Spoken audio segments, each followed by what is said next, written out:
report card time, which means it is time to hand out grades to all of the teams that hired a new head coach this offseason in the NFL. What is going on, y'all? Faiz Sports Talk back at it with another video talking, of course, some NFL here to talk about, as I mentioned, grades for every single NFL team that officially hired a new head coach. So I'm going to get into that on the whiteboard behind me. Of course, you guys see the whiteboard. You guys love these videos, so I'm going to try to bring more of these to you guys. So if you're new to the channel, make sure to go ahead and subscribe. Make sure to follow me on all my social media platforms and hit the bell icon so you're notified every time I drop a new video.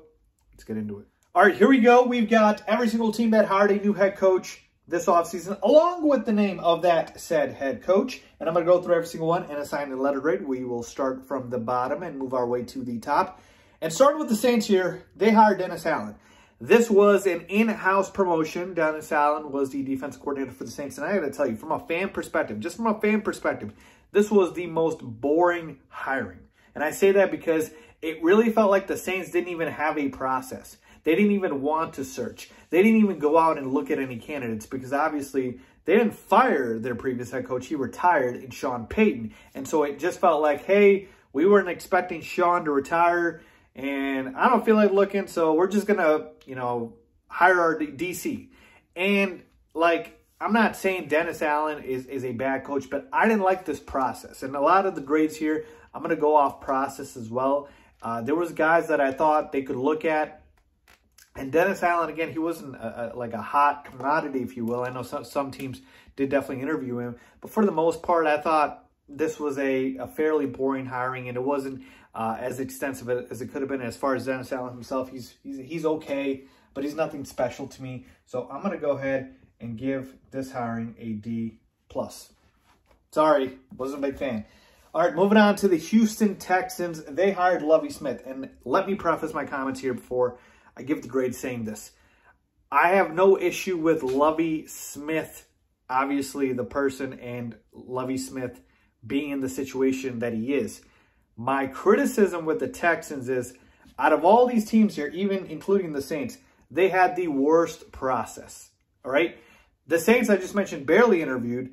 The Texans fired a head coach in David Culley that should have never been fired in the first place. He was able to get wins with a tire fire of a team in the Texans, and they fire him after one season, and then they go ahead and they have guys that they targeted, and they actually wanted, you can go look it up, I'm not lying to you guys, they actually wanted to hire Josh McDaniels, but because of the backlash they would receive from the media due to Brian Flores filing the lawsuit against the NFL, and because of the fact that Josh McDaniels doesn't have any previous head coaching experience, they were scared of it, and so they settled for Lovey Smith.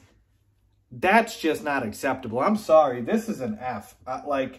Your process has got to be better than that. And Lovey Smith, again, he, as the defensive coordinator last year for the Texans, they weren't very good. They were one of the worst defenses in the NFL. So Lovey Smith, to me, is not a good coach anymore. He has passed his coaching prime, if you will. Like, obviously, when he was with the Bears, he had the most success. But if the Texans didn't hire Lovey Smith, I don't think a lot of teams, in fact, I didn't see any that were looking to make him their head coach. So I'm sorry, this was the worst process. This was, in a way, the worst hire. Like, the Texans should have done a better job. And if Josh McDaniels was your guy, I'm not saying he would have been a great head coach, but at least have the courage of your conviction to hire the guy you want and not worry about the media backlash. Like, that's not how you run an organization. So, to me, that was a poor on their part. Look, this has happened in sports before. I'm not advocating it. The Nets hired Steve Nash as their head coach. He had no previous coaching experience. It happens, folks. You just got to obviously stick to what you think is right. And if you think he's going to be a good head coach, do it. And what's going to happen, Lovey Smith's going to get fired in a year or two, and then they're going to hire Josh McDaniels. So you just wasted a year or two hiring Lovey Smith as a lame duck coach. I'm sorry, that's an F. All right, let's move on to the Dolphins. Mike McDaniel is who they hired. And I got to tell you, folks, Mike McDaniel was one of the guys that I was really, really interested in. I actually wanted him for my team, the Chicago Bears, which we'll get to on here in just a few minutes. Mike McDaniel is one of the young hotshot coaches coming from the Sean McVay tree. We know that. And I really like what he brings to the Dolphins. Maybe they should have never fired Brian Flores in the first place, but at least when they did fire him, they did go after a guy who I thought was worth it. And a lot of teams were interested in Mike McDaniel. He's one of, again, like I said, the young phenoms in this league. And I really like his potential. So a guy offensively who can, help bring along the offense and help Tua Tagovailoa. Hopefully, he is going to help design the system around him. And if Tua, can't succeed with Mike McDaniel, then you might know the answer on Tua. Yeah, I really like this hiring. I'm going to give this one an A-. All right, here we go. Let's move on to the Jacksonville Jaguars with Doug Peterson. All right, and I got to tell you, Doug Peterson's hiring for the Jaguars, I think was solid. I know a lot of people might not like Doug Peterson, but he's a proven winner. He's won a Super Bowl, and he sat out a year coaching, was able to reassess and just see what was out there for him. And the Jaguars process wasn't very good. I thought Byron Leftwich was going to be the guy for them, but apparently that fell through because of some reasons, pertaining to the general manager or whatnot. But any which way, Doug Peterson's the guy there, and I believe he is going to do everything in his power to get the most out of Trevor Lawrence, and that's the most important thing for the Jaguars. It doesn't matter as much about the defense, about, special teams, run game, etc. It is about Trevor Lawrence. And if Doug Peterson can turn him into a franchise quarterback, and he didn't have a very good rookie season, then it was a success for him. So I think Doug Peterson's hiring gets an A-, and I'm going to put this in like a B+ range as well, because I'm just really torn, but around there is where I would put it. All right. The Minnesota Vikings hired Kevin O'Connell. Now, Kevin O'Connell, another offensive-minded head coach coming from the Rams, their offensive coordinator, another Sean McVay disciple at this point. If you breathe the same air as Sean McVay or stand next to him, you might get a head coaching gig. All right. Kevin O'Connell it wasn't a guy a lot of teams had on their radar, but again, if you're coming from that system, you're hoping that kind of rubs off on you. But I thought Vikings should have gone for more proven commodity. Obviously, they were looking at Jim Harbaugh. That didn't work out. But overall, I thought this was a pretty solid hiring. Kevin O'Connell, from what I've read, looks to be pretty solid in terms of what he can bring to the table. I'm just going to give this one a B. That's kind of how I feel about that one. And let's move on to the Raiders with Josh Mcdaniels. Now, this one obviously happened after John Gruden getting fired, and they could have made their interim coach, Rich Bisaccia, their head coach. They decided not to, even though the players wanted that. They go with Josh McDaniels, and look, I like Josh McDaniels. I think he is a good head coach. I know he's done some things in the past with teams blowing them off and obviously having those opportunities, but I really do think the Raiders getting a guy on the offensive end like a Josh McDaniels, I think this is a solid hiring for them. I really do like it. He's going to, be great for them from an X's and O's perspective and obviously help Derek Carr. So I'm going to give that one an A-. The New York Football Giants hired Brian Dayball, and I thought this was a home run hit for the Giants. And I don't say that a lot about the Giants, but here's why. Obviously, we know the work Brian Dayball has done with Josh Allen. I know Josh Allen is extremely talented, but Brian Dayball's been there from the beginning and has helped in the development of Josh Allen. If you don't think so, you're mistaken. And so with the Giants, what this does is two things. Number one, it gives you clarity on Daniel Jones. If Daniel Jones does not produce or is productive or is able to showcase to you that he is the guy with Brian Dayball, and Brian Dayball can't pull it out of him, then it's time to move on.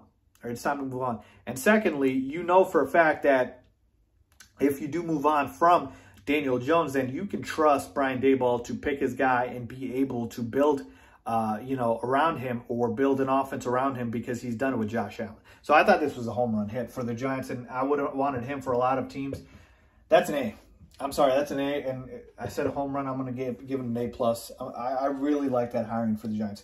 All right, let's go to the Broncos here. They hired Nathaniel Hackett from the Green Bay Packers, and I got to tell you, this was an okay hiring. Look, the Packers, obviously they have Aaron Rodgers. So any coaches that come from there, they're really not getting to get a lot of credit. Even Matt LaFleur, gets criticism from the media because he's got Aaron Rodgers. So how much are you really helping there?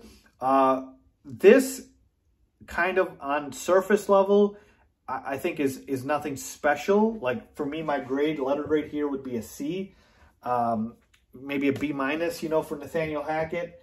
But I think there's a larger thing at play here, which is if you're able to lure in Aaron Rodgers to the Broncos because of Nathaniel Hackett or being one of the reasons, then this could turn out to obviously be a home run.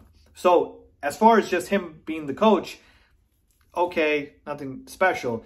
But if he's able to lure in Aaron Rodgers, I think that would be fantastic. And so the Broncos, I think they did a good thing, though, going in the direction of the offense. They had been trying the defensive head coach thing for a while there, just not working out. So I like the fact that they went back to the offense. And finally, we've got my Chicago Bears, and they hired Matt Eberflus, the defensive coordinator of the Indianapolis Colts. And I got to tell you, folks, I did want an offensive guy for the Chicago Bears because, to me, the most important thing is the development of Justin Fields. But they did hire an offensive coordinator, obviously, in Luke Getsy, who looks to be a solid fit for the Bears team. But as far as Matt Eberflus, there's a couple things I like, a couple things maybe I don't.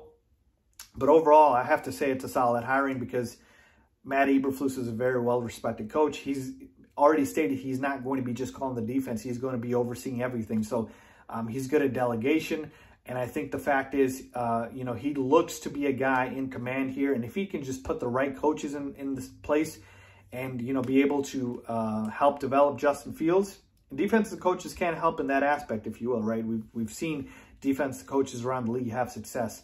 Obviously, the greatest dynasty of all time, Bill Belichick, Tom Brady. You get my point.